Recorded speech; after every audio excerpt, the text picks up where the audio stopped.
Jangan lupa subscribe channel Nagari Banget dan aktifkan notifikasinya. Ujung tombak yang paling dekat dengan masyarakat.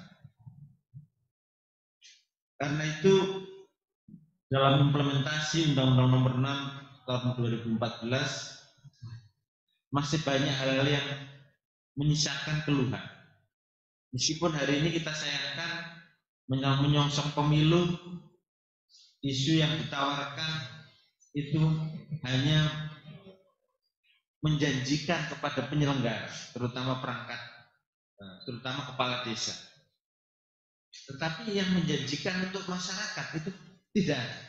Untuk apa ada perubahan itu kalau hanya untuk perangkat desa? Ini isu yang menarik. Sementara persoalan yang sering datang ke ombudsman adalah persoalan perangkat desa.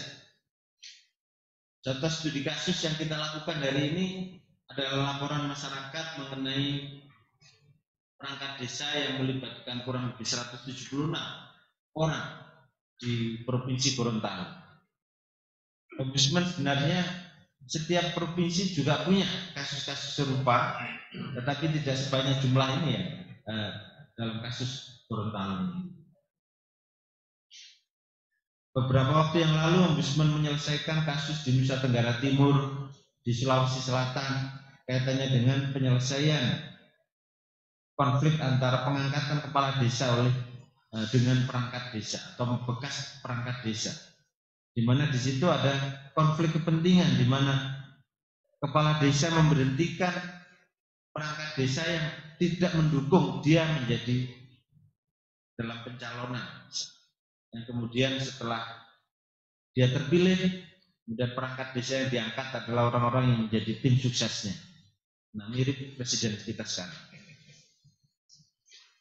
Itu contoh. Yang kemudian tidak ada reasoning maupun penjelasan yang masuk akal, yang sesuai prosedur, bahwa seorang perangkat desa harus diberhentikan atas dasar pertimbangan evaluasi sampai kepada itu evaluasi dari tingkat atasannya, yaitu kecamatan. Camat harus memberikan evaluasi, baru kepala desa boleh melakukan perubahan atau perbaikan jika evaluasinya dinyatakan negatif. Demikian juga yang terjadi di Jawa Timur, yang terjadi di beberapa daerah yang lain. Oleh karena itu, karena ini potensi sering menjadi konflik, di mana dalam penyelenggaraan ini mungkin Prof. Sadu nanti bisa melihat, kita juga pernah mendapatkan pengaduan mengenai konflik pemilihan kepala desa, Prof. Sadu. Jadi konflik pemilihan kepala desa itu ujungnya di pengadilan negeri. Padahal pengadilan negeri tidak punya kewenangan pada persoalan pemilihan. Pemilihan itu adalah rezimnya hukum tata usaha negara. Nah, ini mungkin perlu nanti kelengkapan pengaturan di dalam undang-undang desa. Kalau ada perubahan, mestinya diantaranya itu adalah pengaturan bagaimana kalau ada ketidakpuasan terhadap hasil pemilihan kepala desa. Kalau pilkada kan ada mekanisme ke Mahkamah Konstitusi atau Mahkamah Agung. Tapi kalau perselisihan hasil pemilihan kepala desa itu diselesaikan oleh bupati. Padahal bupati itu bukan lembaga yudisial. Ini salah satu contohnya. Kemudian lewat mekanisme pengadilan negeri yang ini juga masih menyisakan persoalan. Nah, pengaduan terkait dengan pedesaan itu cukup banyak, Prof. Kurang lebih 66,7% dari total pengaduan yang diterima Ombudsman, ini berdasar laporan tahun 2022. Jangan lupa subscribe channel Nagari Banget dan aktifkan notifikasinya. Belakangan ini banyak diterima oleh Ombudsman berkenaan dengan terutama public services. Dan juga terkait dengan public services ini, misalnya isu mengenai bansos, di mana ada perbedaan data antara dinas sosial dengan perangkat desa. Kemudian yang juga banyak adalah terkait dengan pengangkatan dan pemberhentian perangkat desa yang tadi sudah saya singgung. Jumlahnya ini cukup besar, sekitar 200 laporan masyarakat itu di tahun 2021, kurang lebih 1% dari seluruh total laporan ke Ombudsman. Kemudian tahun 2022 itu 516, jadi meningkat 2 kali lipat lebih. Ada peningkatan kurang lebih 2%. Nah, Ombudsman melihat persoalan ini cukup serius untuk diselesaikan akar masalah, terutama seperti yang tadi sudah saya singgung terkait dengan masalah proses prosedur pemilihan kepala desa dan juga kewenangan untuk mengangkat perangkat desa. Karena penyelenggara pelayanan publik di tingkat desa itu adalah kepala desa dan perangkatnya, mulai dari sekdes, kemudian kepala urusan, kepala dusun, ketua RW, ketua RT, bahkan di beberapa daerah ada ketua RT, ketua RW itu perebutannya juga sangat sengit ya.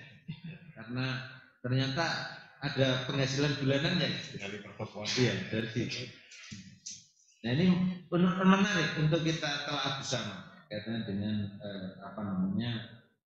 perangkat desa. Nah, Prof. Sadu perlu saya sampaikan bahwa kasus studi ini merupakan bisnis proses yang kami tangani masuk pada ujung tahap akhir, yaitu namanya resolusi monitoring. Cara kami menangani laporan, biasanya itu kita lakukan verifikasi laporan yang diterima oleh, kalau di perwakilan namanya kepala bagian PVL, pemeriksaan dan validasi laporan. Kemudian kalau di pusat oleh Dumas, pengaduan masyarakat, bagian pengaduan masyarakat, yang kemudian itu kita akan tapis apakah syarat formil materialnya mencukupi. Kalau syarat formil materialnya mencukupi sesuai dengan prosedur, maka kemudian kita lanjutkan pemeriksaan oleh tim pemeriksa. Nah, tim pemeriksa inilah yang diberi tugas oleh Ombudsman untuk melakukan proses penyelesaian. Kalau ditemukan perbedaan pendapat antara laporan dengan pelapor, masyarakat yang melapor dengan terlapor, kita temukan ada solusi apa tidak.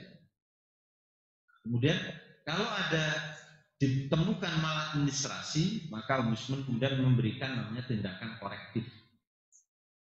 Itu kemudian kita monitoring pelaksanaan tindakan korektif. Kalau tindakan korektif di unit pemeriksaan, baik itu di perwakilan maupun di pusat, selama batas waktu yang kita berikan maksimal kalau tidak salah 180 hari dalam perkara jenis yang berat misalnya, atau sedang ataupun ringan, itu ada klasifikasinya sendiri. Kemudian kalau itu belum dilaksanakan tahapan dari resolusi monitoring ini oleh pihak pemeriksa, maka kita terbitkan yang namanya kita lanjutkan laporan hasil pemeriksaan ini kepada tim namanya resolusi monitoring. Tim resolusi monitoring itu adalah unit keasistenan di Ombudsman yang kita beri tugas untuk melakukan monitoring dan resolusi terhadap LHP atau tingkatan korektif yang belum dilaksanakan. Jadi ini sudah tahapan ujung yang nanti kalau proses resolusi monitoring ini tetap tidak dilaksanakan oleh terlapor, baru kita terbitkan yang namanya rekomendasi. Jadi untuk lahirnya rekomendasi di Ombudsman itu prosesnya panjang, tidak serta-merta setiap ada masalah kita rekomendasikan. Tapi ada tahapan proses yang tadi sudah saya sebutkan, sehingga sering disebut bahwa rekomendasi Ombudsman adalah mahkota Ombudsman, karena ujungnya dari proses penyelesaian laporan masyarakat. Nah, karena itu di dalam konteks ini memang diskusi publik ini salah satu upaya kita untuk bagaimana agar proses resolusi monitoring dalam kasus perangkat desa di Gorontalo ini adalah salah satu jalan keluar, sehingga ketika nanti kita menerbitkan, kalau mau sampai batas waktu yang kita tentukan nanti tidak bisa dilaksanakan, dan ini sudah masuk di meja pimpinan untuk kita bahas rekomendasinya. Nah, kita harapkan diskusi publik hari ini memberikan masukan agar rekomendasi kita lalu bagaimana agar bisa dilaksanakan. Kita ingin bahwa rekomendasi Ombudsman itu tidak berhenti sampai hanya pada batas rekomendasi, tetapi rekomendasi Ombudsman ini bagaimana kemudian bisa dilaksanakan oleh pihak terlapor. Karena itulah maka persoalan ini sangat penting, karena itu kami mengundang Prof. Sadu untuk bersama kita mendiskusikan bagaimana menemukan kerangka kerja yang baik itu terhadap mungkin perubahan regulasinya, baik itu yang pada aspek undang-undang maupun aspek yang lebih teknis di peraturan pelaksanaannya. Apalagi sekarang sudah ada isu mengenai perubahan undang-undang desa, sehingga barangkali karena Ombudsman punya kewenangan untuk memberikan saran kepada pemerintah maupun DPR tentang perbaikan satu regulasi, maka kesempatan ini kita manfaatkan untuk memberikan saran perbaikan terhadap adanya kehendak untuk melakukan perubahan terhadap undang-undang desa. Karena itu kita kemudian melakukan diskusi mengenai menyoal perbaikan kebijakan mengenai perangkat desa dalam agenda revisi undang-undang desa. Ini mudah-mudahan menemukan salah satu akar persoalan yang kemudian mengurangi atau bahkan menghilangkan aspek-aspek hambatan dari adanya penyelenggaraan pemerintahan desa sebagaimana yang sudah diatur dalam Undang-Undang Nomor 6 tahun 2014. Karena itu, karena Ombudsman memiliki mandat tugas juga yang seperti itu, maka kita coba melakukan upaya-upaya ini agar tindakan-tindakan ataupun keputusan-keputusan yang diambil oleh Ombudsman memiliki dasar rujukan yang kuat, sehingga saran itu tidak hanya sekedar saran, tapi memberikan masukan yang memiliki dasar pemikiran yang relevan dengan kebutuhan masyarakat maupun dasar hukumnya. Itu mungkin beberapa hal yang bisa saya sampaikan di dalam kesempatan ini sebagai membuka diskusi publik. Sekali lagi terima kasih kepada Profesor Dr. Sadu Wasistiono MS yang telah berkenan menjadi narasumber, dan juga kepada seluruh jajaran Kasistenan Utama Resolusi Monitoring yang telah menggagas adanya forum ini. Mudah-mudahan memberikan manfaat yang maksimal pada kita, dan juga terima kasih atas kehadiran seluruh audien, baik itu yang hadir lewat daring maupun yang hadir secara fisik di ruangan ini. Dan marilah kita buka bersama dengan mengucap senantiasa mohon ridho dari Allah SWT. Mudah-mudahan diskusi publik kita ini memberi manfaat yang optimal kepada bangsa dan negara. Marilah kita buka dengan ucapan Bismillahirrahmanirrahim. Bismillahirrahmanirrahim.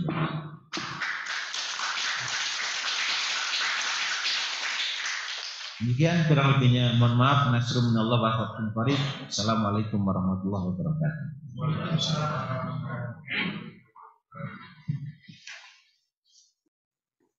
Jangan lupa subscribe channel Nagari Banget dan aktifkan notifikasinya.